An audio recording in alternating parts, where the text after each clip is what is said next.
Hi again, I'm Cece Bickrow from the University of Colorado, and this is Chapter 3 of the Circle of Life. So what we've been going through, the students have been learning all about the parts of the Circle of Life, again the mental, spiritual, emotional, and physical. They've been learning about the stages of life in Chapter 2, which is childhood, adolescence, adulthood, and becoming an elder. And we've been talking about how adolescence can be a very fun yet very difficult time. So in this chapter, students will learn that decisions they make can affect their circle. It can have a positive effect or a negative effect. It can weaken their circle or it can strengthen their circle. And using volition can help make the best choice for them or help make them healthier. Volition is the power within us to make decisions. Just to remind yourself. We'll go through volition quite a bit in this curriculum, so it's a good thing to keep that memorized.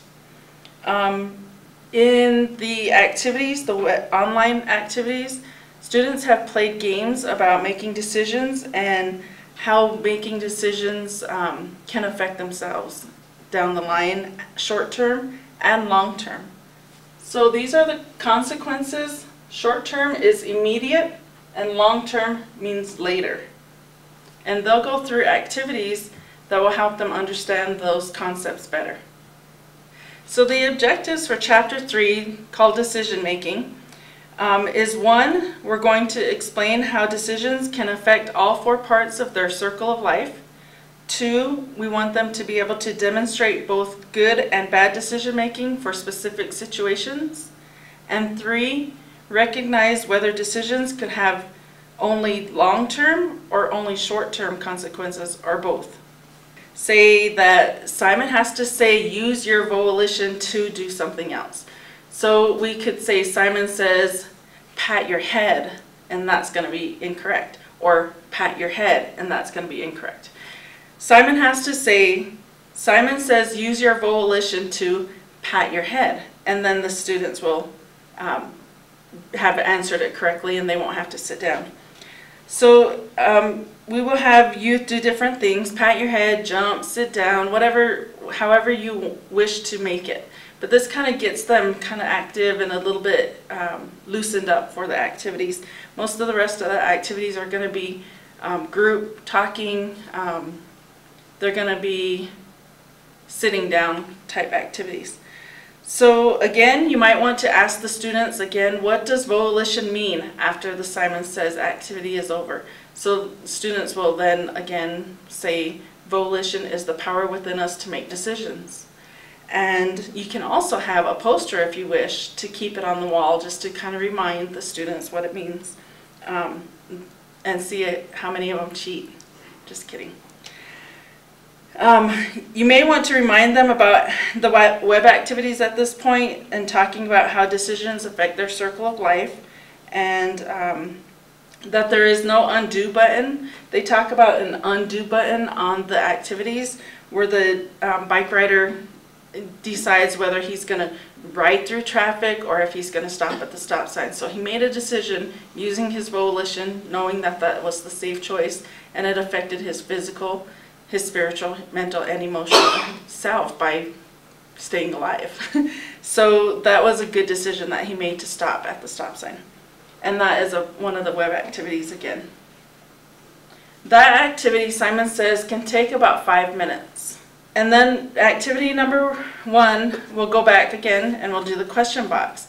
And again, like we talked about in Chapter 2, the question box is going to be used throughout the activities. So you'll want to check the question box prior to class just to see if there are any questions in there that you need to do more research on. If there are questions that you don't quite know but you think are easy enough to look up, you may do that at this time, so that whenever the students come into the classroom and you take the questions out of the box, you will be better prepared to answer their questions.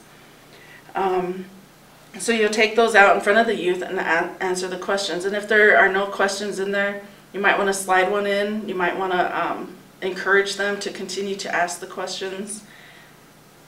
So the question box can be a good tool for them, and just remind them that no question is silly. Put them in there, and then when you're doing the pre-screening, you can take out the really silly ones that you don't want to answer. Or you can answer them too. So the next activity, in chapter 3, is Sue-Ann's story. So what we'll have you do is have sheets of the Sue-Ann Big Crow story, and it'll be, each person will get a copy. And then what you'll do is you'll ask students to take turns reading. And then, well, there's a lot of discussion afterwards, and you can use your guide. It asks you about what do you think she was thinking, where did the decision come, when did it come, why did it come, where did she make a change in her volition, using her volition, those sorts of things. That activity should take about 10 minutes. Some students may have more questions about that, and you can also, encourage them to look up things on the web.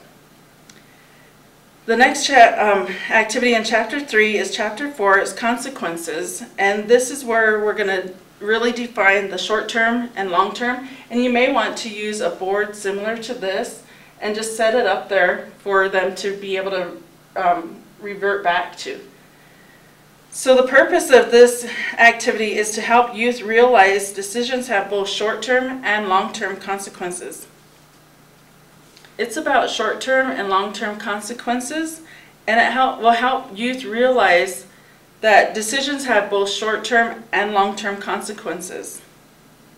And again, you might want to use a board similar to this so that the students can refer to it when they're talking about what are the short-term consequences and what are the long-term consequences. So they can remember that these are the ones that have immediate effects, and these ones are the ones that have effects much later. So some of the, in the training that you've received on the Circle of Life activities, these are going to be the ones where you talk about what if you were to tell a lie to get out of trouble. And the short-term consequence might be that you didn't get in immediate trouble. You didn't get grounded, you didn't get punished. But telling lies becomes a habit, and later on people will not trust you, and you'll be the boy who cried wolf. So you really want the students to understand that when you tell a little white lie, sometimes the lies roll into many, many more lies to cover up that lie, or you earn yourself a reputation, and that would be a very bad thing long term. And it will get into heavier things like whether or not you use drugs. To your friends, you might be cool and but long term they can have effects on your health, and that's your circle. It's decisions, decisions, decisions. These are role play scenarios, and these can be really fun, but there can be some students who are really shy. So it might help if you role play one of the scenarios, or create your own scenario that's easy enough, so that you can act it out in front of the students before they are asked to do it. So you have your scenarios like this, and you'll group the teams into two. And the purpose of this is to help youth better understand that making decisions require thinking about the consequences of their actions. You'll ask the youth, one team to do a role play where they make good decisions, and the other team will role play to make bad decisions.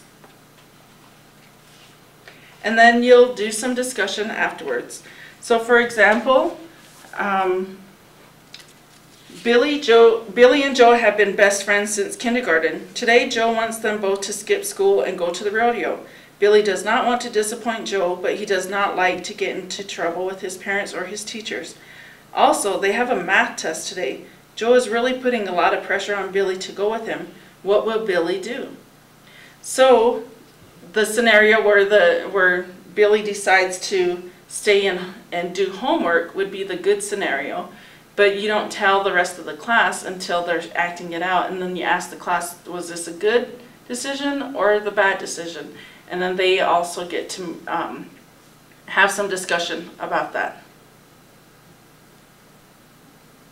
Bad decision would be for Billy to go to the rodeo, skip school, fail the math test, and again, what is the immediate consequence? What is the short term, or the later consequence? So the short-term consequence, the long-term consequence. And also you have your discussion guide that will come in your packet. And this will give you some ideas on other activities, some discussion points, what things in each scenario you should be sure to touch on. It's a very handy guide, very good. If you have any questions about any of these activities before you do them, it's probably a good idea to give one of us a call. So that concludes chapter 3. Altogether, this chapter should take anywhere from an hour to an hour and 10 minutes, depending on how much discussion you have, how much students want to talk about previous chapters.